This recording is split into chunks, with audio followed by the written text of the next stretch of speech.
Hey there, I have a joke for you. What does the winning of 6 Nobel Prizes and the dropping of an atomic bomb have in common? Have I stumped you? Okay, I've got some good news and bad news. Bad news is that this is not a joke, but good news is that I'm going to solve this riddle by telling you the answer. They are both intimately related to mass spectrometry. Mass spectrometry has led to 6 Nobel Prize winners spanning the years of 1906 to 2002, which I will talk a little bit more about later. In addition, mass spectrometry was part of a crucial moment in history when it was used to separate radioactive components that eventually led to the dropping of the atomic bomb. Now, I know what you're thinking. Tell me more about mass spectrometry. Well, mass spectrometry is the science of using a mass spectrometer. Basically, a mass spectrometer is an instrument which can measure the masses and relative concentrations of atoms and molecules. A sample output of the mass spectrometer is seen at the bottom of the chalkboard, where the mass to charge ratio is on the x-axis and the relative abundance or tensity is on the y-axis. Before I do a deep dive into the history of mass spectrometry, I'd like to give you a brief overview of how it works to provide a little bit of context about the different groundbreaking work of the famous mass spectrometrists. Let's say it's a beautiful day and a helicopter seed begins to fall from a tree. The seed begins to be accelerated by the force of gravity toward the ground. The seed can then be subjected to the force from the wind, and it is slightly deflected as it begins to fall.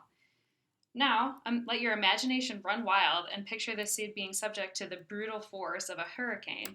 It is then deflected farther as it is feeling a greater force from the wind. Simple enough, right? Now, let's swap out the seed for a few charged cations and the hurricane as a magnetic or electric field, and voila, we have mass spectrometry. Mass spectrometry exists in a few steps. The first is ionization, where the sample is made into positively charged particles called cations. After the specimen has been properly ionized, they are then accelerated, where they begin to feel the force of the magnetic field. This brings us to stage 3, deflection. Due to the electric charges responding to the force from the applied magnetic field, they are then deflected according to their mass and charge.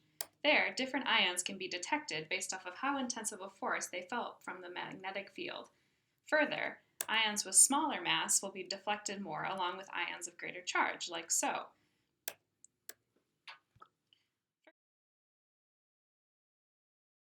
To begin to explain the history of mass spectrometry, I'm going to take a moment to orient you to where we are in scientific history. The intricacies of the atomic structure were just starting to be observed, starting with experiments that revealed what we now know today to be protons and electrons. This brings me to German physicist Eugen Goldstein and his use of the anode ray tube. The main parts of this tube are the vacuum pump, a high voltage source, and the anode and cathode. The anode and cathode in this figure are depicted by the circular structures within the tube. Within the vacuum, the cathode divided the discharge tube into 2 parts. When a high voltage was applied, Goldstein saw a stream of new rays passing through the holes, which he also called canals, giving lieu to the name canal rays, which appeared behind the cathode. This emitted light in the process. Meanwhile, cathode rays traveled toward the anode. The scientific community continue to be puzzled by cathode rays, paving the way for the foundations of mass spectrometry. This brings us to J.J. Thompson, who was merely 28 years old when offered a highly honored Cavendish professorship at Cambridge University. J.J.'s background was in theoretical physics with past projects in the transmission of electricity through gases. While J.J. was known to be a klutzy lab member, he managed to build a few apparatuses. The apparatus pictured is relatively similar to that previously discussed with the anode and cathode rays. Here, there is a cross made of thin mica in the tube. This experiment showed Thompson that the particles, which were not known to be electrons yet, moved in a straight line in the absence of other forces. As a result, some of these particles were stopped at the cross while others traveled to the end of the tube, where, upon impact, they fluoresced green light. Thus, during experimentation, a cross-shaped shadow was observed at the end of the tube. Again, this confirmed that in the absence of other forces, these unknown particles moved in straight lines toward the anode. Here is an actual photograph showing the enticing shadow of the cross at the end of the tube. This brings us to JJ's next experiment.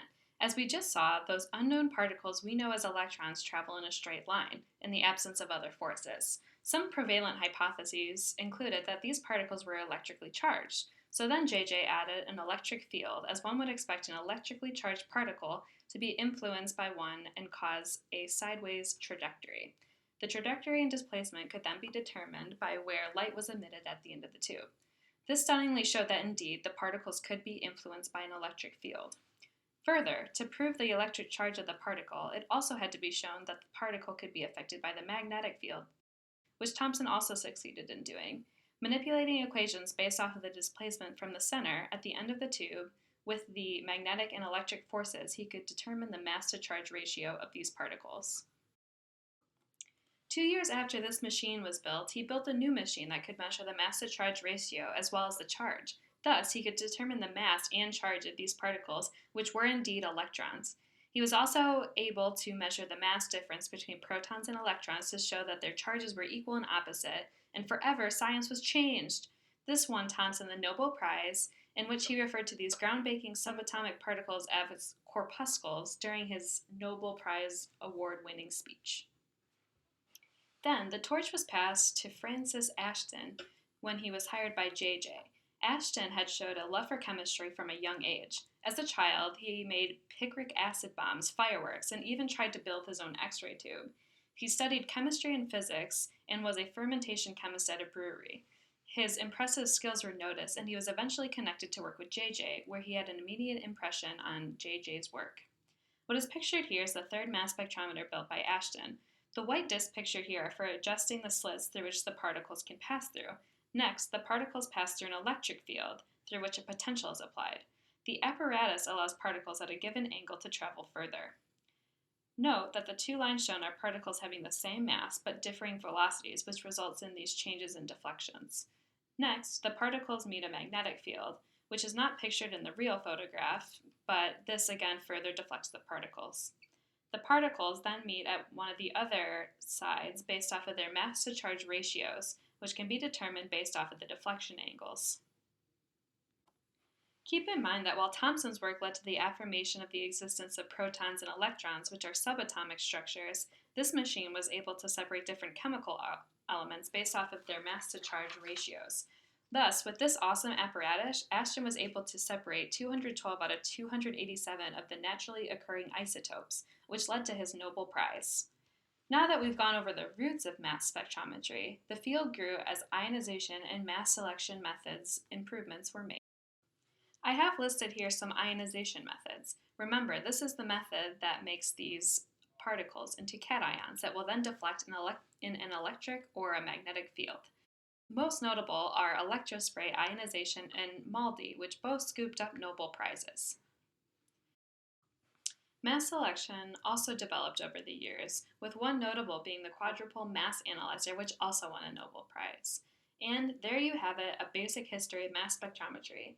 Please subscribe and comment below, and stay tuned for our future videos about the more detailed description of how mass spectrometry works in its applications.